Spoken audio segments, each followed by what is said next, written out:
नमस्कार। आज का हमारा टॉपिक स्वर से संबंधित जितने भी प्रश्न बन सकते हैं उससे रहेगा और कुछ वर्ड से संबंधित क्वेश्चन रहेगा। तो चलिए सबसे पहले हम लोग क्वेश्चन नंबर 1 स्टार्ट करते हैं। तो क्वेश्चन नंबर 1 हमारे पास पहला है, उच्चारण की दृष्टि से स्वरों की संख्या कितनी होती है? तो देखिए ऑप्शन नंबर ए है 9, ऑप्शन नंबर बी क्या है, ऑप्शन नंबर बी क्या है 10, ऑप्शन नंबर सी क्या है 11, ऑप्शन नंबर डी क्या है 13। तो देखिए उच्चारण की दृष्टि से स्वरों की संख्या क्या होती है? 11 होती है। कितनी होती है? 11 होती है। ऑप्शन नंबर क्या हो जाएगा? सी। ऑप्शन नंबर सी सही हो जाएगा। क्या सही हो जाएगा? सी। यानी कि जिसमें देखिए अंग अ नहीं होता है, केवल अ से लेकर अ आ ई ई उ तक इतना होता है, अंग अ छोड़कर। ठीक है। नेक्स्ट क्वेश्चन देखिए। नेक्स्ट क्वेश्चन आपका लेखन के आधार पर यानी लिखने के आधार पर स्वरों की संख्या कितनी होती है? तो देखिए ऑप्शन नंबर ए हमारे पास है 10, ऑप्शन नंबर बी है 11, ऑप्शन नंबर सी है 13, ऑप्शन नंबर डी है 7। उसमें था उच्चारण के स्थान पर, इसमें है लेखन के आधार पर। तो देखिए ऑप्शन नंबर सी सही हो जाएगा। कितना होते हैं? 13 होते हैं। कितने होते हैं? 13। तो लेखन के आधार पर कितने हो जाएंगे? 13। अब हम लोग देखेंगे नेक्स्ट क्वेश्चन। देखिए नेक्स्ट क्वेश्चन आपका हिरीस स्वर या मूल स्वर, इसका एक नाम और है जिसको कहते हैं हम लोग लघु स्वर। तो देखिए इसमें कौन सही हो जाएगा? तो देखिए ऑप्शन नंबर ए है आपका 3, ऑप्शन नंबर बी है 4, ऑप्शन नंबर सी है 6, ऑप्शन नंबर डी है 7। देखिए हिरीस स्वर या मूल स्वर की संख्या कितनी होती है? यानी कि जो सबसे कम समय लेता है उसे क्या कहते हैं? हिरीस स्वर या मूल स्वर। देखिए इसका ऑप्शन क्या सही हो जाएगा? Option number B. कितने होते हैं भाई? 4 होते हैं। कितने होते हैं? 4। ऑप्शन नंबर बी आपका सही हो जाएगा। अब लोग देखते हैं नेक्स्ट क्वेश्चन। नेक्स्ट क्वेश्चन में लिखा है दीर्घ स्वरों की संख्या। दीर्घ स्वर क्या होता है? जो इस स्वर से दोगुना टाइम लगता है, जैसे कि आ हो गया, बड़ी ई हो गया, है ना, बड़ा वो हो गया, ये सब होते हैं दीर्घ स्वर। जिससे हृस्व स्वर में क्या आता था? अ आता था, छोटी बड़ा ऊ ऋषि उसे कहते हैं हृस्व स्वर। जिसे दीर्घ स्वर क्या कहते हैं? बड़ा आ, बड़ी ऊ, है ना, ए ऐ, ये सब होते हैं दीर्घ स्वर। तो देखिए ऑप्शन नंबर ए में दिया आपका, ऑप्शन नंबर ए में दिया है 5। ठीक है। ऑप्शन नंबर ए में दिया है कितना? 5। ऑप्शन नंबर बी में दिया है 7, ऑप्शन नंबर सी दिया है 9, ऑप्शन नंबर डी दिया है 12। तो पूछ रहा है कितने होंगे। ठीक है। तो देखिए आपका दीर्घ स्वर कितने होते हैं? तो दीर्घ स्वर की संख्या कितनी होती है? 7। तो ऑप्शन नंबर बी क्या हो जाएगा? सही हो जाएगा। ऑप्शन नंबर बी क्या हो जाएगा? सही हो जाएगा। अब नेक्स्ट क्वेश्चन देखते हैं।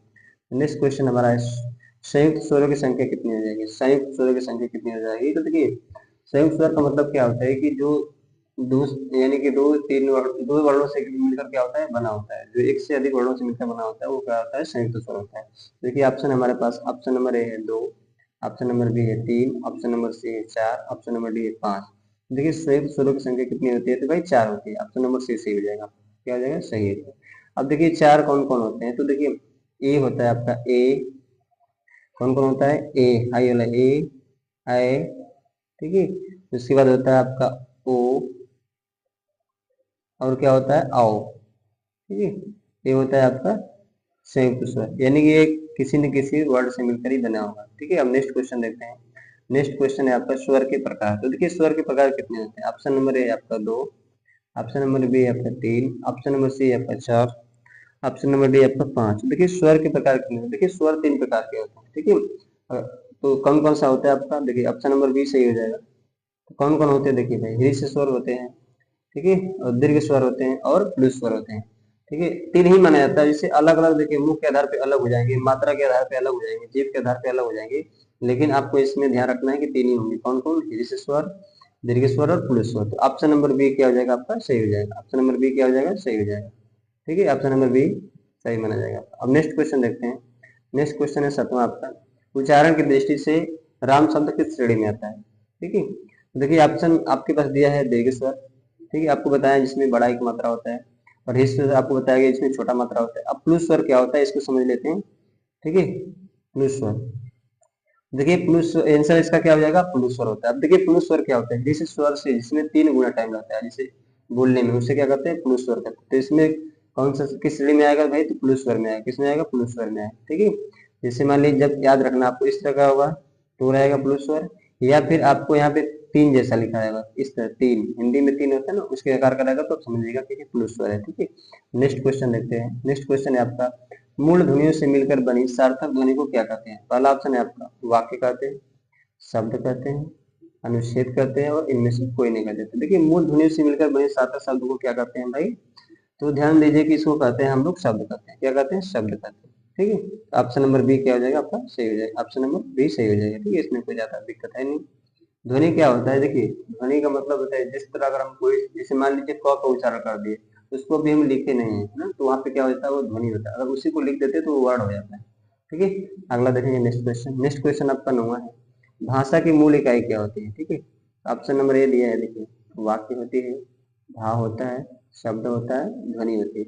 इन चारों में भाषा की मूल इकाई क्या हो सकती है। तो देखिए भाषा की मूल इकाई को हम लोग ध्वनि कहते हैं। अभी हम बताएं ध्वनि क्या होता है, जिसका उच्चारण केवल हम लोग करते हैं, उसको भी लिखे नहीं रहते हैं, लिखित रूप नहीं दे रहते हैं, उसे ध्वनि कहते हैं। ठीक है, यानी कह सकते हैं कि मतलब वर्ड का मौखिक रूप क्या कहलाता है, ध्वनि कहलाता है। तो ऑप्शन नंबर डी आपका क्या हो जाएगा, सही हो जाएगा। ऑप्शन नंबर डी क्या हो जाएगा, सही हो जाएगा। ठीक है, नेक्स्ट देखते हैं। नेक्स्ट है आपका अयोगवाह।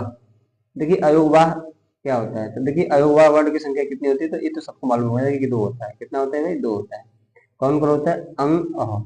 ठीक है, इसको क्या कहते हैं, अयोगवाह कहते हैं। ठीक है, अगला नेक्स्ट देखेंगे, निम्न में आगत वर्ड क्या है। देखिए ऑप्शन नंबर ए आपका अंग, ऑप्शन नंबर बी अह, ऑप्शन नंबर सी क्या है आ, ऑप्शन नंबर डी क्या है ओ। देखिए आगत स्वर का मतलब, आगत वर्ड क्या होता है। देखिए आगत वर्ड ऑप्शन नंबर यहाँ पे क्या हो जाएगा, 11 का सी हो जाएगा। इस तरह यहाँ पे इस तरह का सीन बना होगा या चांद सीन बना होगा, तो आप समझ लीजिए उसे क्या कहते हैं, आगत वर्ड। अब देखिए इसमें हम अंग को क्या कहते हैं, तो इसमें अंग को क्या कर सकते हैं भाई, इसको देखिए देखिए अंग को क्या कहेंगे, इसको अयोग अयोग अयोगवाह में आता है ना, अंग क्या आता है, अयोगवाह आता है। क्या आता है, अयोगवाह आता है। ठीक है, आगे देखेंगे क्वेश्चन नंबर 12 आपका है। देखिए लिखा है कि छोटा ई, बड़ा ई, ऊ, बड़ा ऊ कैसे स्वर है। देखिए आपके पास 4 ऑप्शन दिए हैं, समृद्ध स्वर, अर्ध समृद्ध स्वर, विविध स्वर। ठीक है, यानी आपका समृद्ध स्वर है,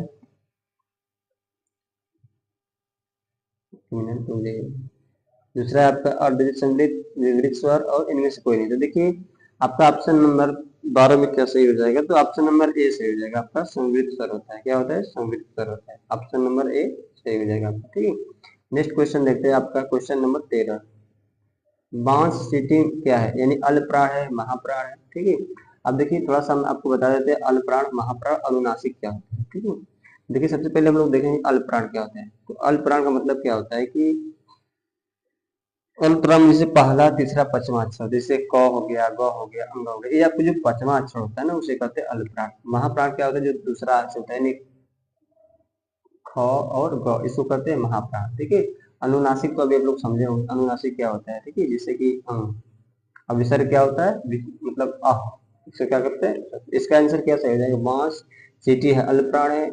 ऑप्शन नंबर ए में दिया है, देखिए अल्पप्राण। ठीक है, ऑप्शन नंबर बी में दिया है अनुनासिक, ऑप्शन नंबर सी में दिया है महाप्राण, ऑप्शन नंबर डी क्या, इनमें से कोई नहीं। तो देखिए क्या हो जाएगा आपके हिसाब से, ऑप्शन नंबर बी हो जाएगा। क्या हो जाएगा आपका, अनुनासिक हो जाएगा। क्या हो जाएगा भाई, अनुनासिक। ठीक है, अभी हम बताए ना अंक को क्या कहते हैं, अनुनासिक। तो ये जो बिंदु होता है ना, वो अनुनासिक का होता है। ठीक है, नेक्स्ट देखते हैं आपका है 14वां क्वेश्चन, अंग। तो अभी आपको बताया गया है कि अनुस्वार होता है, विसर्ग होता है, दोनों होता है, इनमें से कोई नहीं होता है। तो 14 क्वेश्चन नंबर 14 क्या हो जाएगा आपका, अनुस्वार होता है। इसको क्या कहते हैं भाई, अनुस्वार कहते हैं। क्या कहते हैं, अनुस्वार। क्वेश्चन नंबर 14 है अनुस्वार। ठीक है, इस तरह मान लीजिए। नेक्स्ट क्वेश्चन है आपका 15, ऋषि का उच्चारण स्थान क्या है। तो देखिए ऋषि का उच्चारण स्थान क्या होता है, ऑप्शन नंबर ए में दिया है तालु होता है। ठीक है, मूर्धा होता है, कंठ होता है।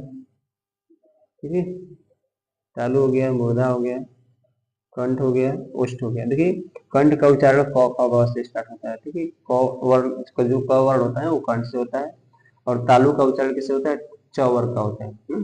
आपको एक सूत्र होता है केटीएम, जिससे क से कंठ होता है, टी से तालु रहता है, म से मूर्धन में जाता है ना। तो इसमें ऋषि रथ पूछता है, तो ऋषि रथ इसी ट वर्ग में आता है, यानी मूर्धा में आता है। तो इसका आंसर क्या हो जाएगा, ऑप्शन नंबर बी। क्या हो जाएगा भाई, ऑप्शन नंबर बी।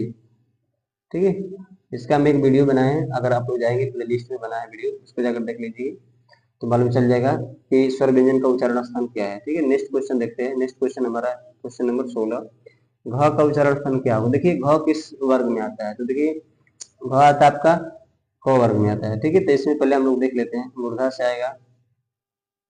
ठीक है, इससे आएगा मूर्धा से, मूर्धा से आएगा, ऑप्शन नंबर ए है मूर्धा।